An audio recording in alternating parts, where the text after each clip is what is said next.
Vince, you've been with Tim Russ now for how long? Well, we actually, myself, Richard and Ben formed in January last year. Okay. Agreed to deal with Tim Russ within about 3 days, but it took about 6 months to go through. So we officially owned the business from June the 28th, 24. Perfect. So just up to about a year and a half now. Yeah. Nearly. Excellent. Feels longer already. So I remember when you first bought the business and you phoned me and we had a wonderful conversation all about compliance. Yes, deep joy. So what was the first word as a new business owner that came into your mind when you thought of AML? Complicated. I've got That's a a good few word. words. Okay. Painful. Yeah. I've got a few.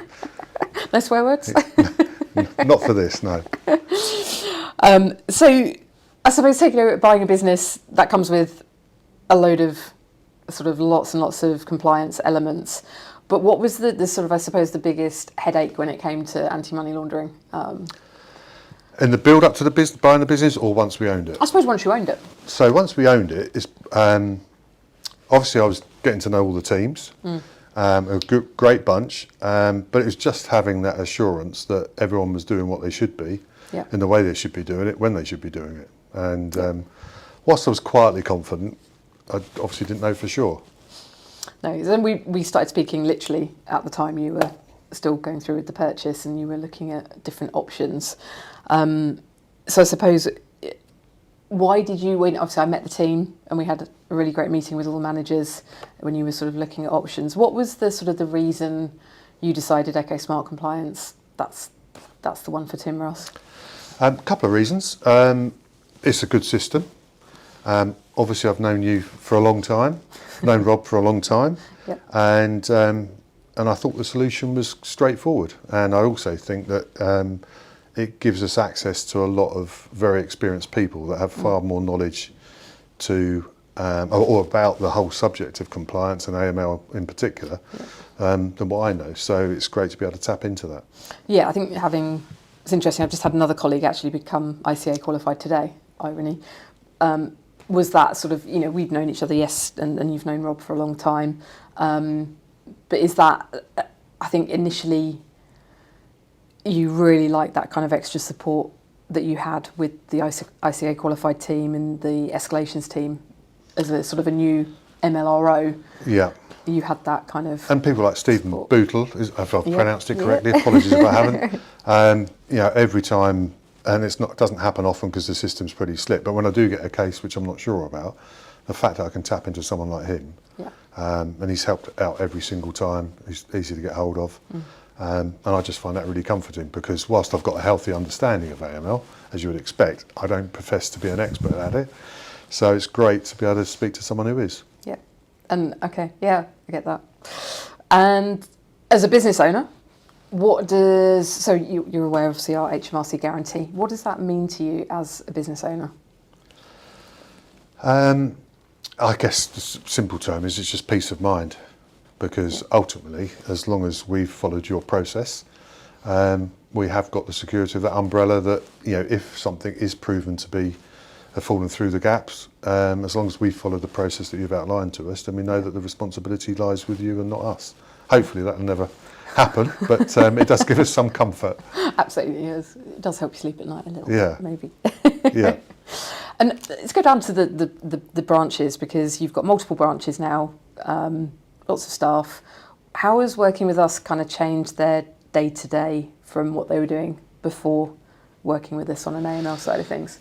When we acquired the business, 5 offices, all, as I say, got really, really good people in there, but they're all working in their own way across everything. So everything to do with sales, everything to do with lettings, they all had their own way of working, as often salespeople do. When it came to compliance, that was exactly the same. Yeah. Whereas now, they all follow exactly the same procedure, even to the point where you obviously expect me to say this, but they absolutely categorically do not book an instruction until they've got 1, the signed terms back, and 2, the compliance is back and passed. Yeah. So it just gives me that reassurance that they're following the process, and that we're as compliant as we should be. Yeah, absolutely. I think. And what do you think the biggest benefit to the teams is from working with us? I think they've got complete clarity on what the process is. You've also helped us with the gap analysis, so that they know that if anything falls through the gaps, that we're going to pick up on it. So I just think it's straightforward now.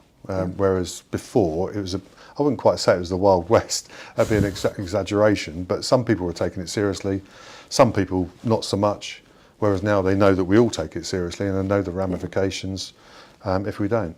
So how confident are you, and so Ben's your operations director, how sort of confident are you both now that if HMRC did book in an audit, that God forbid, everything would be okay? As confident as I can be. So I'd say very confident. I think very confident on the cases that we've passed your way.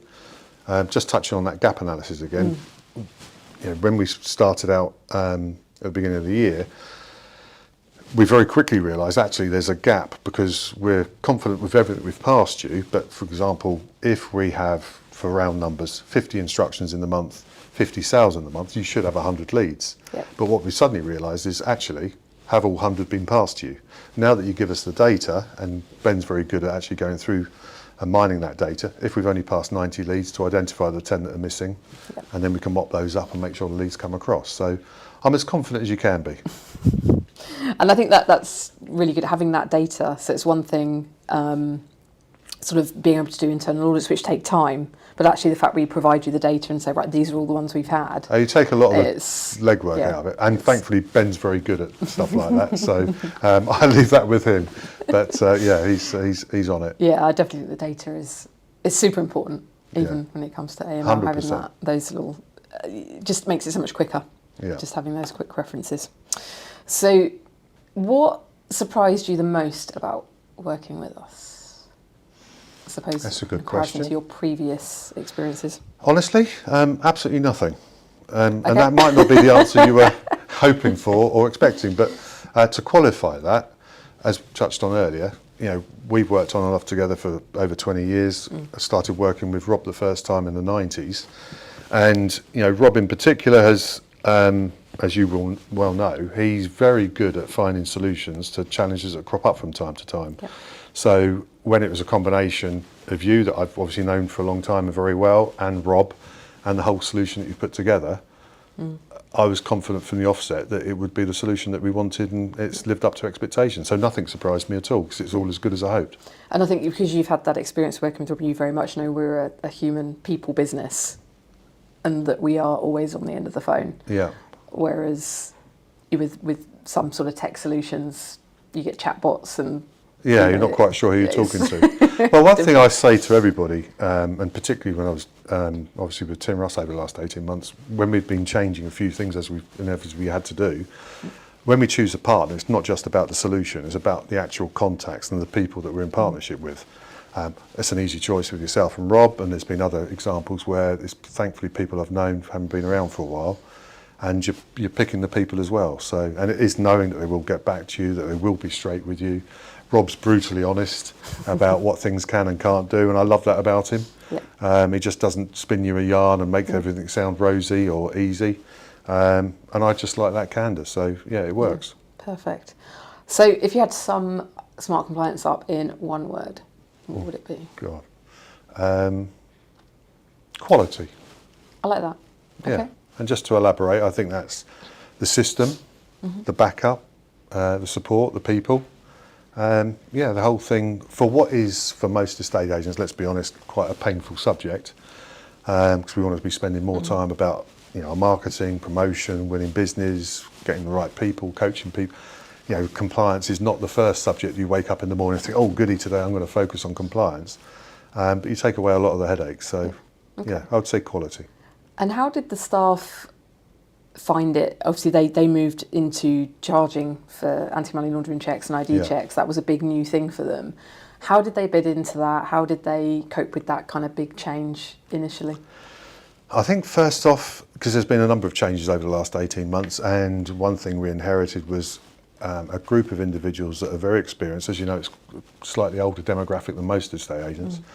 But what they tended to do, particularly on the letting side, we've done a lot for love.